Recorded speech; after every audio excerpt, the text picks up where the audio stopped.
Bueno, buenas noches. Vamos a comenzar con la charla, estratificación de riesgo y estrategias de prevención de cardiotoxicidad. Primero comienzo presentando un caso clínico, es un paciente masculino de 76 años con antecedentes de hipertensión arterial que en febrero del 2022 ingresa de manera programada a nuestra institución para toma de biopsia de ganglios retroperitoneales con sospecha de síndrome linfoproliferativo, que posteriormente se confirma el diagnóstico de linfoma no Hodgkin. En esa internación se realiza un ecocardiograma Doppler que evidencia un ventrículo izquierdo no dilatado con un septum de 9, un diámetro diastólico de 48 contra un diámetro sistólico de 28 y una fracción de eyección estimada por Simpson de 72%. Una aurícula izquierda que estaba dilatada y un patrón transmitral de tipo relajación prolongada. Este paciente en internación se realiza un pulso de corticoides, una infusión de ciclofosfamida y posteriormente se otorga el alta sanatorial en seguimiento por servicio de clínica médica, cardio-oncología y hematología. El tratamiento oncológico de ese momento fue de doxorubicina, ciclofosfamida y vincristina.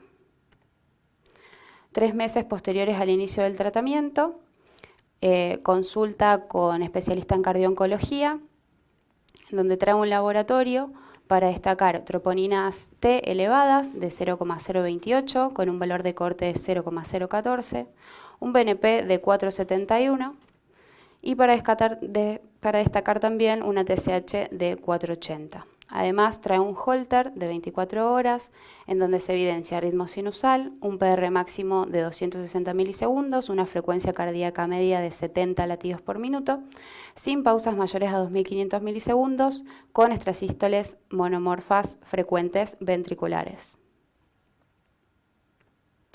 Además, también se realiza un nuevo ecocardiograma en donde no se evidencian cambios en la fracción de eyección, pero sí con un strain longitudinal reducido de menos 15.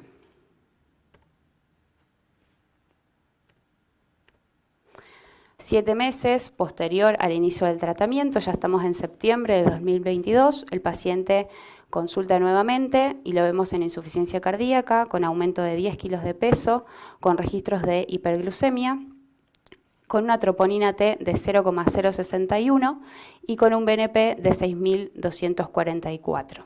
En este momento inicia la medicación cardioprotectora con enalapril y carvedilol y se solicita un nuevo ecocardiograma.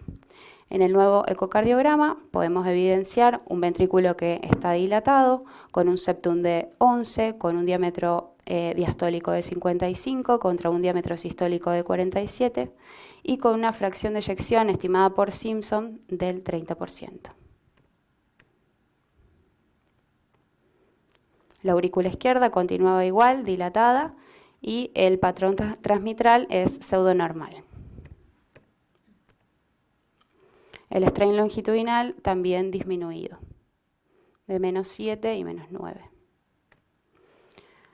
Bueno, un poquito pensando en este paciente, nos permitimos discutir un poco sobre el concepto de cardiotoxicidad, la valoración del riesgo basal de este paciente, las estrategias de prevención, el abordaje terapéutico y el rol de las estatinas en conjunto con el nuevo estudio STOP-K Trial que aún no está publicado, pero que ya tenemos algunos resultados. Para comenzar hablando un poco de la cardiotoxicidad, un concepto que ya todos conocemos, es un efecto adverso producido por un tratamiento oncológico. Este efecto adverso debe ser evaluado antes de iniciar el tratamiento, durante el tratamiento y posterior al tratamiento oncológico. Y se va a expresar de diferentes maneras, como deterioro de la función sistólica, como eventos coronarios, hipertensión, trastornos eléctricos, valvulopatías o compromiso pericárdico. Es muy importante saber qué tipo de tratamiento oncológico va a recibir nuestro paciente para poder adelantarnos un poco a los efectos adversos que van a producir. Sabemos muy bien que estas terapias antitumorales afectan al sistema cardiovascular, tanto venoso como arterial, produciendo daño en los miocardiocitos, insuficiencia cardíaca, hipertensión, enfermedad pericárdica, enfermedad valvular, tromboembolia, etc. Con respecto un poco a la valoración del riesgo basal, sabemos que esta cardiotoxicidad depende un poco de la interacción entre el tipo de fármaco que vamos a utilizar y los factores propios del paciente. La guía de cardiooncología lo que nos propone es un poco este score en donde se basa no solamente de los factores de riesgo cardiovasculares y de la historia cardiovascular, de la enfermedad cardiovascular de cada paciente, sino también de la historia del cáncer y de los antecedentes de haber recibido terapia antitumoral previa. Y a partir de ello nos propone solicitar una serie de estudios como electrocardiogramas, estudios de imágenes como ecocardiograma y además analíticas sobre todos los biomarcadores para poder cuantificar y poder identificar a nuestros pacientes y poder clasificarlos en distintos grupos de riesgo. Los distintos grupos de riesgo los divide en leve, moderado o alto y muy alto riesgo. Los pacientes que a nosotros nos van a importar son los pacientes que tienen alto o muy alto riesgo. ¿Por qué? Porque tienen que ser sí o sí referenciados con un cardiólogo, en donde se va a discutir el riesgo y el beneficio de la terapia antitumoral. Y además es cuando debemos comenzar las estrategias de cardioprotección. Entonces, ¿con qué herramientas diagnósticas contamos? Por supuesto, la ecocardiografía como técnica de elección para cuantificar no solamente la función del ventrículo izquierdo y del ventrículo derecho, sino diámetros y volúmenes de las cavidades, saber también los parámetros diastólicos y etcétera, que ya conocemos. Además, la cardioresonancia tiene una técnica muy importante, sobre todo de alta especificidad, para un poco cuantificar la función sistólica. Además, nos permite reconocer el depósito de sustancias como amiloide y hierro. Y por último, la tomografía, que nos va a servir un poco para evaluar la anatomía coronaria y diagnosticar enfermedad coronaria en un paciente oncológico. Por otro lado, tenemos los biomarcadores, que nos van a servir tanto en el diagnóstico del cáncer para estratificar el riesgo de cada paciente, también durante el tratamiento oncológico para la detección de la cardiotoxicidad y por último en los supervivientes del cáncer para evaluar el pronóstico. En la estratificación del riesgo basal, la elevación de las troponinas y de los péptidos natriuréticos se establece como un factor de riesgo adicional para el desarrollo de la cardiotoxicidad. Con respecto a la detección de la cardiotoxicidad, se prefieren las troponinas por encima de los péptidos natriuréticos, ya que las troponinas sabemos que nos dan información sobre el daño miocárdico y los péptidos natriuréticos nos informan más sobre los pacientes que pueden llegar a desarrollar insuficiencia cardíaca, pero no está muy claro aún el el papel de los péptidos natriuréticos en el daño miocárdico. Y por último, en los supervivientes del cáncer, esta elevación de troponinas y péptidos natriuréticos se asocia a mal pronóstico a largo plazo. Bueno, entonces, ¿cómo abordamos a estos pacientes? Vamos a dividirlos en dos grandes grupos, los pacientes oncológicos que no recibieron tratamiento específico y aquellos pacientes oncológicos que ya vienen con tratamiento y desarrollan complicaciones. Estos pacientes que ya vienen en tratamiento y desarrollan complicaciones, según cada complicación nos vamos a guiar de las guías correspondientes que tenemos disponibles. Y los pacientes oncológicos que no tienen tratamiento son en los que nos vamos a centrar para la prevención primaria. ¿Y qué herramientas tenemos? Los IECA o ARA2, beta bloqueantes, que son los únicos que se estudiaron, aunque fueron estudios pequeños y contradictorios, y ninguno demostró disminuir la mortalidad y hospitalizaciones por insuficiencia cardíaca, pero sí demostraron, por ejemplo, en el enalapril, demostró en realidad que fue superior con respecto al placebo, ya que en realidad no se modificaba la función ventricular con respecto al grupo que recibía placebo, que sí mostró una caída significativa de la función sistólica. El enalapril fue uno de los que más se probó, junto con el carvedilol. Lo mismo con el carvedilol, se asocia a un menor deterioro de la función sistólica en pacientes que reciben sobre todo tratamiento con antraciclinas. Este efecto se vio que era mayor cuando se asociaba a otros tratamientos cardioprotectores. Entonces, ¿qué nos dicen las guías?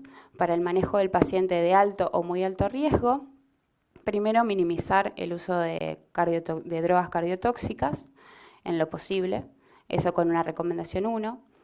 Con una recomendación 2A, utilizar los IECA, los ARA2 y los beta bloqueantes. Por otro lado, utilizar antraciclinas liposomales en pacientes que deben recibir antraciclinas.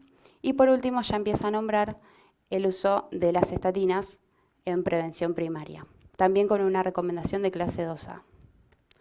Por lo tanto, ¿cuál es el rol de las estatinas? Sabemos que las estatinas tienen un efecto coadyuvante y un efecto cardioprotector. Con respecto a los efectos cardioprotectores, sabemos que son pleiotrópicos, que tienen un efecto antioxidante, antiinflamatorios e hipolipemiantes. Y como efecto coadyuvante, sabemos que inducen el estrés oxidativo, detienen el ciclo celular y favorecen la autofagia y supresión de la proliferación de las células tumorales. Esto nos da el pie para charlar un poquito sobre el STOPCA, que es un estudio que aún no está publicado. Estatinas en prevención de cardiotoxicidad por antraciclinas. Es un estudio que inició en el 2017, de fase 2, multicéntrico, doble ciego, con un N de 300 pacientes programados para recibir antraciclinas a dosis de mayores o iguales a 250 miligramos metros cuadrados, con un seguimiento de los 12 meses, randomizado 1 a 1 a recibir atorvastatina 40 miligramos o placebo diario, con una resonancia y un ecocardiograma transtorácico al inicio y al final del seguimiento, y analíticas en el inicio, a los 3, a los 6 y a los 12 meses.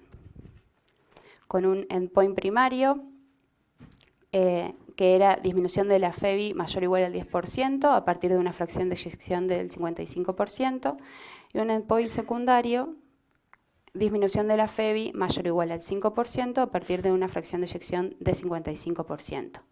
Con resultados exploratorios, reducción absoluta de la FEBI, incidencia de insuficiencia cardíaca y valorar la seguridad del fármaco.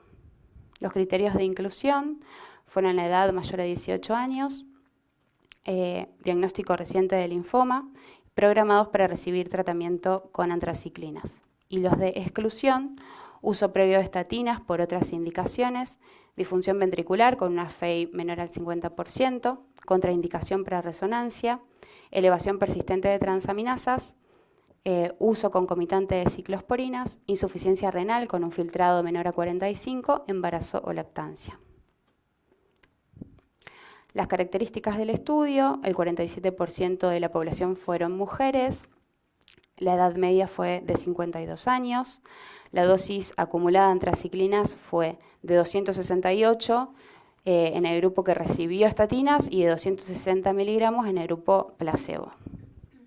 La FEBI media al inicio fue de 63%, tuvo una buena adherencia al tratamiento que fue mayor al 90% y el 95% del total de los pacientes finalizó el estudio. Con respecto a los resultados, la incidencia del endpoint primario a los 12 meses fue de 9% en el grupo de la atorvastatina contra el 22% en el grupo de placebo, con una P significativa de 0.002. Y con respecto a los resultados exploratorios, se presentaron 11 eventos de insuficiencia cardíaca. No se observó diferencia entre los dos grupos, con una P de 0,077. Fue mayor el beneficio en las mujeres, en los mayores de 50 años, en los obesos y en los pacientes que recibieron mayor dosis de antraciclinas. Y no se vieron en general efectos adversos mayores Solamente algunos pacientes refirieron mialgias, también en ambos grupos sin diferenciación, con una P de 0,68. Limitaciones. El endpoint primario es la disminución de la FEBI como indicador de insuficiencia cardíaca. Se ha tomado este parámetro, pero no es un punto final duro, ya que no se traduce necesariamente en un evento clínico en sí. Los pacientes en su mayoría eran de raza blanca. No se pudo extrapolar a otras etnias ni tampoco a otros tipos de neoplasia, ya que evaluaron pacientes solo con linfoma, y no queda claro si el efecto es beneficioso más allá de los 12 meses. Bueno, como conclusión, y un poco volviendo a nuestro paciente, lo que a mí me interesaría es que cada médico en su consultorio pueda identificar a los pacientes de alto riesgo como para poder implementar rápidamente las estrategias de cardioprotección, siempre trabajando en equipo multidisciplinario y en comunicación con los otros profesionales, como para mejorar un poco la calidad de vida de nuestros pacientes y así poder acompañarlos durante el proceso.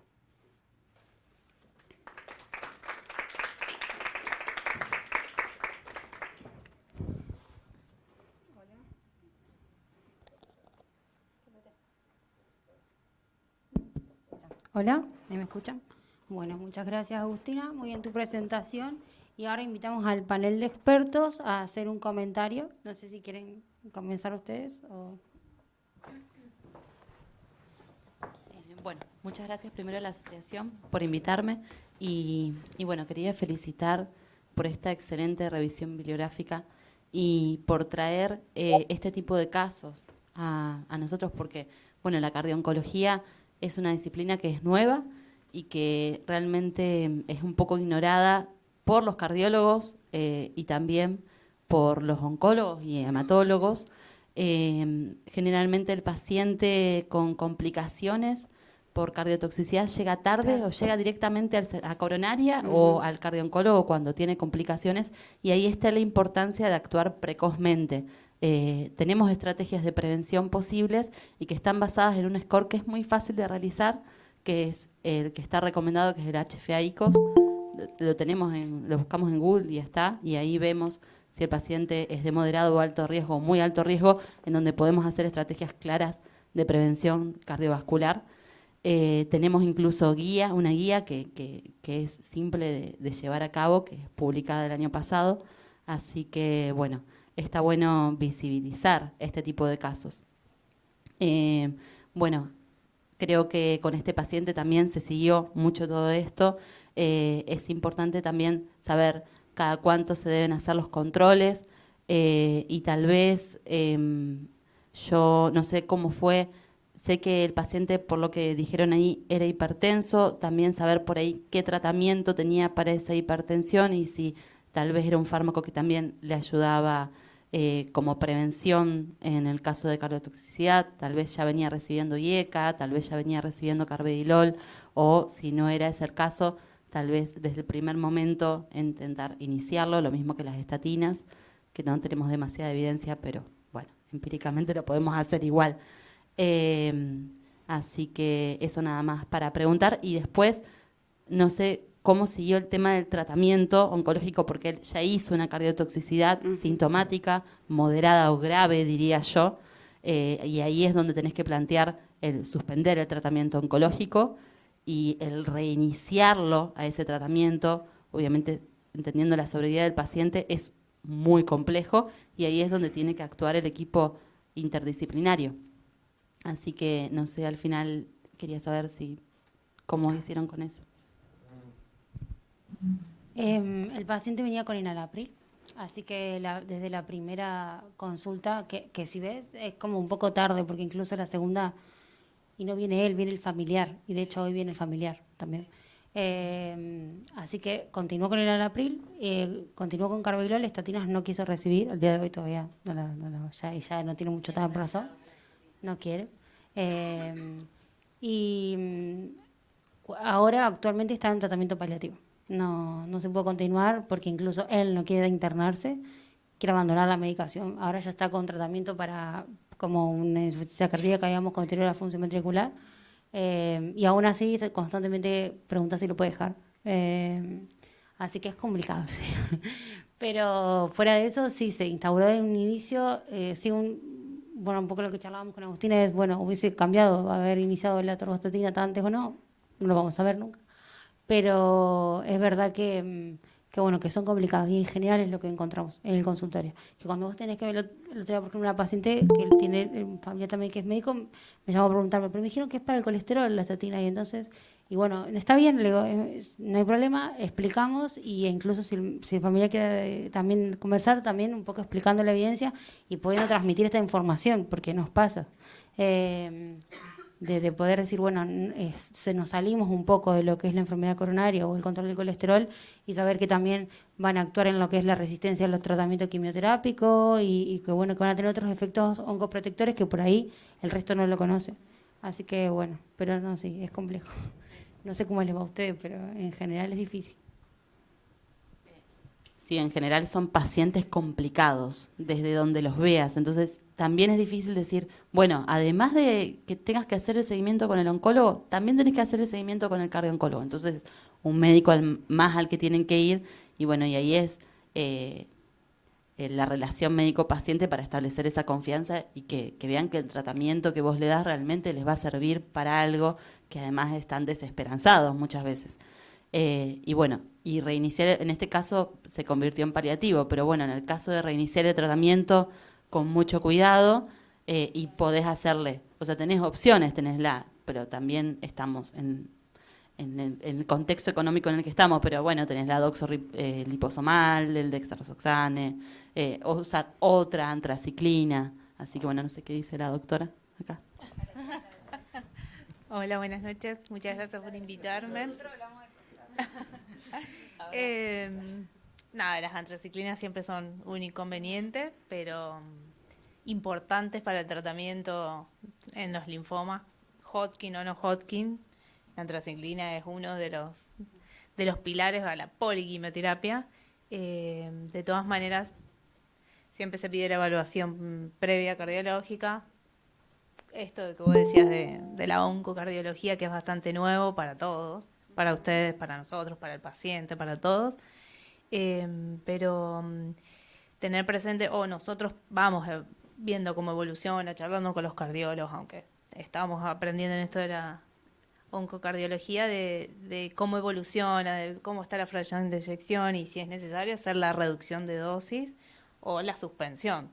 Sabiendo que a veces eso cambia el pronóstico de la enfermedad en cuanto a lograr la remisión completa o demás, pero bueno, siempre pensando en darle calidad de vida, pues la mayoría de los pacientes son añosos, más con los linfomas, siempre son añosos, comorbilidades tienen, polifarmacia, todo eso, que lo que hace a veces que se complique todavía más el cuadro, entonces tratar de encontrar ahí el equilibrio entre decir, bueno, le damos un tratamiento que logremos cierta respuesta en cuanto al linfoma para que no se lo lleve puesto y el paciente pierda calidad de vida por el linfoma en sí mismo y que por otro lado también el tratamiento no lo complejice o también no lo descompense tanto lo otro, cardiológico, diabetes, lo que sea que tenga el paciente, claro, infecciones, todo, porque si no le solucionamos o responde el tema del linfoma, pero le restamos un montón de calidad de vida con todas las otras patologías. Así que siempre tratando ahí de encontrar como la línea y el balance que cuesta un montón en general después de la quimioterapia terminan bastante baqueteados y resistentes a ir a otro médico más, como vos decías, a sumar otros, como que después de tanto con nosotros es como que ya no quieren saber más nada. Pero bueno, insistir, decirles por qué, la importancia, a los familiares, involucrar a todos, ¿no? Para lograr una adherencia y esto de que, bueno, a veces no vamos a lograr la remisión completa de la enfermedad, pero entre lo nuestro y lo cardiológico o la complicación que tenga, tratar de darle la calidad de vida para que estén mejor el mayor tiempo posible. Bueno, yo quería felicitar a la doctora que presentó el caso, excelente doctora, muy claro, y la revisión bibliográfica, excelente también, felicitaciones. Y quería preguntar si descartaron enfermedad coronaria en este paciente, bueno, con sus años y hipertensión previa y deterioro de la función. No se llegó a hacer, porque el paciente, ya te digo, viene en realidad consulta a la familia por signos de insuficiencia cardíaca, se hace los estudios por ambulatorio, el laboratorio y el ecodoppler cardíaco, ya es, incluso inicio tratamiento para insuficiencia cardíaca medio empírico, porque no son de acá de Santa Fe tampoco, y cuando tenemos el resultado del eco fue que le decimos, bueno, se tiene que internar porque hay que controlar también en internación, y fue todo muy resistente, de esto de querer ir de alta voluntaria y todo. Entonces, bueno, frente a toda esa situación fue que no se avanzó en el estudio de la enfermedad coronaria. Pero es una opción hacerlo, incluso depende bueno, esto para el resto que por ahí no hace, esto depende del tipo de fármaco que se vaya a utilizar. Por ahí avanzamos en esto de investigar la enfermedad coronaria o evaluar el tema de arritmias o valvulopatías, porque por ahí nos encontramos con pacientes que están con una estenosis aórtica severa asintomática. Y bueno, un poco discutir en grupo y no incluso solo quedarnos con el cardiooncólogo, sino también a veces lo hacemos o con el grupo de hemodinamia o cirugía, quien corresponda, para ver cómo avanzar con este paciente, sobre todo de cara al tipo de tratamiento que va a recibir después. Así que bueno, es bastante complejo el señor, un poco complejo, pero bueno, se intentó hacer todo lo que se pudo. Seguro. Y una pregunta para saber, digamos, las diferencias entre los centros y si ustedes en pacientes de alto o muy alto riesgo hacen seguimiento con biomarcadores en cada ciclo, por ejemplo, y si utilizan el strain para detección precoz de la cardiotoxicidad o lo hacen solamente con fracción de eyección. Doctora, bueno, le voy a responder yo ya que tengo el micrófono acá. Soy Guillermina Bevilacqua. Bueno, no, un tema que justamente mi pregunta o acotación en realidad a lo que veníamos charlando recién viene de la mano de lo que usted está diciendo. A ver, un poco tomando este ejemplo de este paciente, ¿sí? Cuando decidimos ponerlo para presentarlo acá, un poco personalmente no me gustó el caso, o sea, como lo habíamos resuelto en la internación en un contexto donde el paciente había entrado, digamos, para estudiarse desde el punto de vista oncohematológico, digamos, y nada, desde mi punto de vista faltaron cosas para cerrar el paciente cardiológicamente previamente, ¿no? Y entonces, cuando mostramos el caso, decía, bueno, esto nos tiene que servir para un poco ordenar esto, porque cada vez pasa más, ¿sí? Entonces, bueno, no se nos puede pasar que este paciente que venía por la hematóloga pidiéndonos una evaluación, ¿cómo no vino con un strain? Digamos, ¿cómo no se fue con un strain hecho? Porque mostramos un eco sin el strain en un paciente que tenía que tenerlo, ¿sí? Y en un paciente que tenía que tenerlo, porque no tuvo biomarcadores de salida, digamos, desde antes de arrancar, si ya sabemos dónde estamos, ¿sí? Después, un poco la evolución, si, digamos, no hubiésemos tenido que presionar un poco antes en ese primer strain reducido, si no hubiésemos tenido que presionar un poco antes con resonancia o ahí empezar a pensar bien la estrategia con los hematólogos, ¿sí? Pero, bueno, o las estatinas antes o lo que fuese. Pero con respecto a lo que usted está planteando, muchas veces estas conductas quedan sujetas a quién las paga y quién las cubre, y bueno, en esa cosa así media nebulosa, no hay respuesta para terminar de tipificar adecuadamente a un paciente que es de alto riesgo previo, o por lo menos con algún cierto riesgo, y que termina siendo un evento muy, muy grosero, ¿sí? Entonces, tal vez las cosas las hacía exactamente igual y pasaban exactamente igual, ¿sí? Pero bueno, es una llamada de atención interna obviamente, pero creo que el objetivo que AU quería dejar plasmado era un poco esto, o sea, que no se nos pasen estos pacientes en la cotidiana, y que bueno, a veces va más allá de la financiación, realmente hay que pensarlos, repensarlos, ver cómo se justifican. No sé si doctora respondió a la pregunta. Y al revés, preguntarle si ustedes en estos casos, cuando ya ven un strain, o a las chicas que hacen acá todas, onco las que veo adelante, atrás, si piden resonancia en estos casos donde ustedes están viendo que empieza a caer el strain, ¿sí? Y es tal vez otra herramienta para sugerirle al oncólogo que empiece a pensar en otro tipo de estrategia, o al menos parar todas las orejas y decirle, bueno, mirá, vamos, los ojos.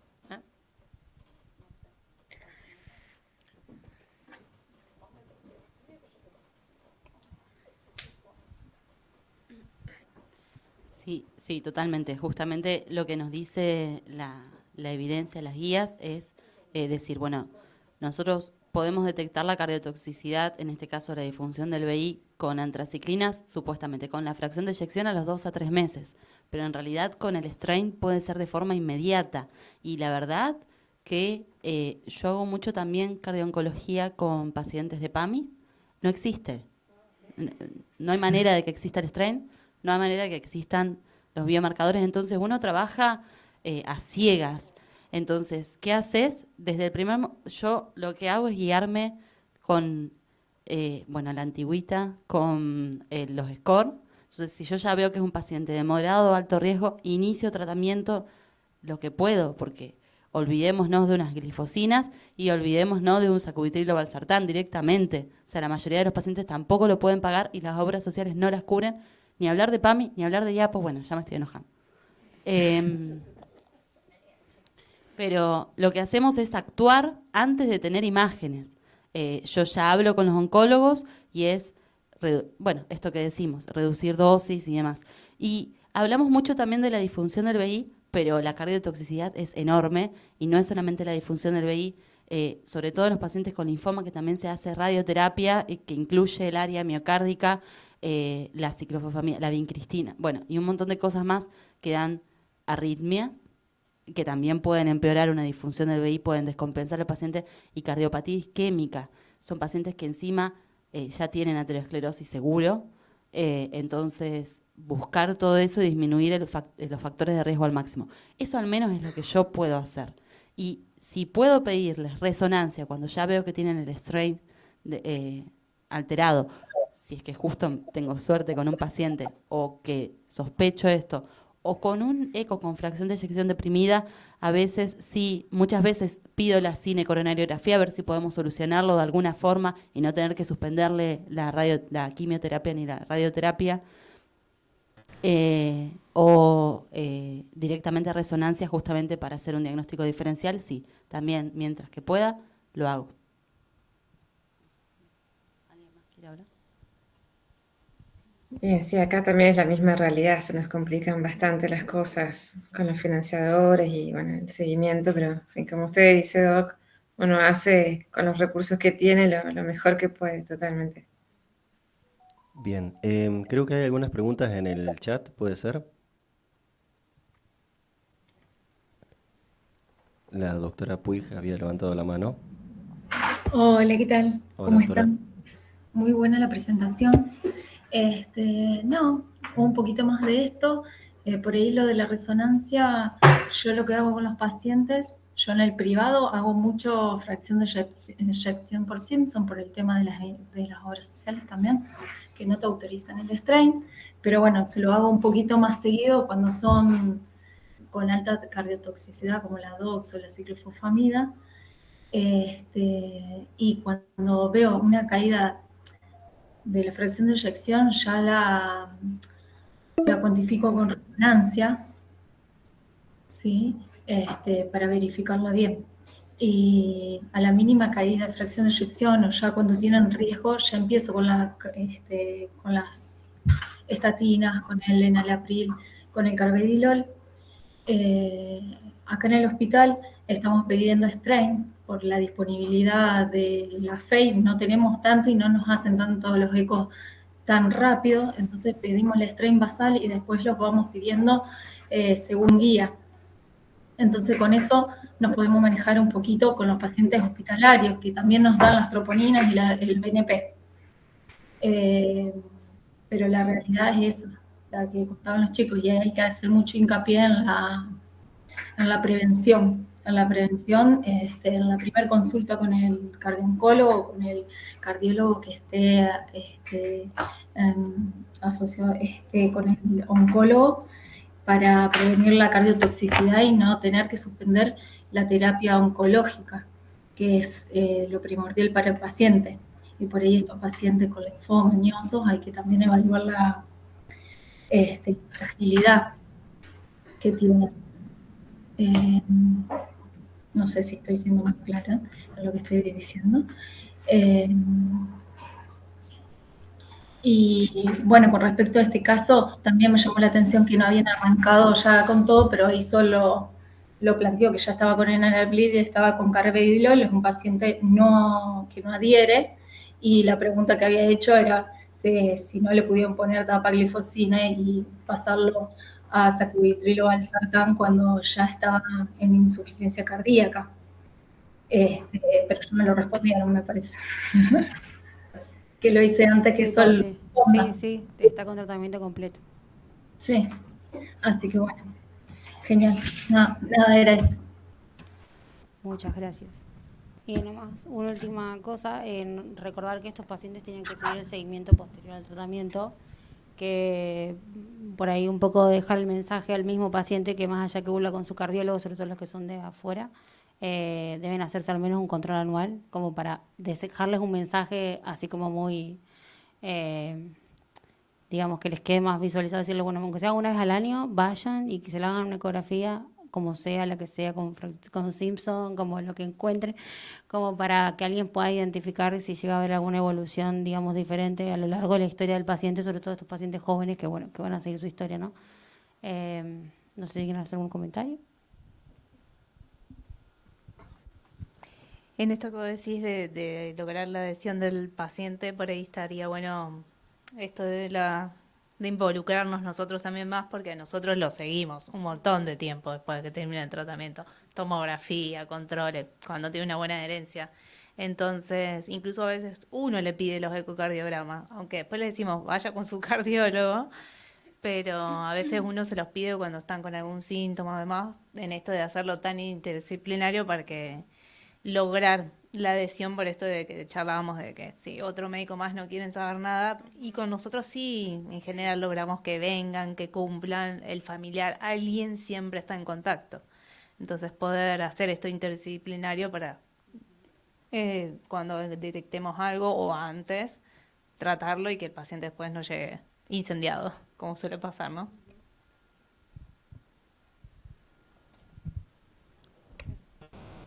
Bueno, si no hay algunas preguntas más en el chat o de la sala,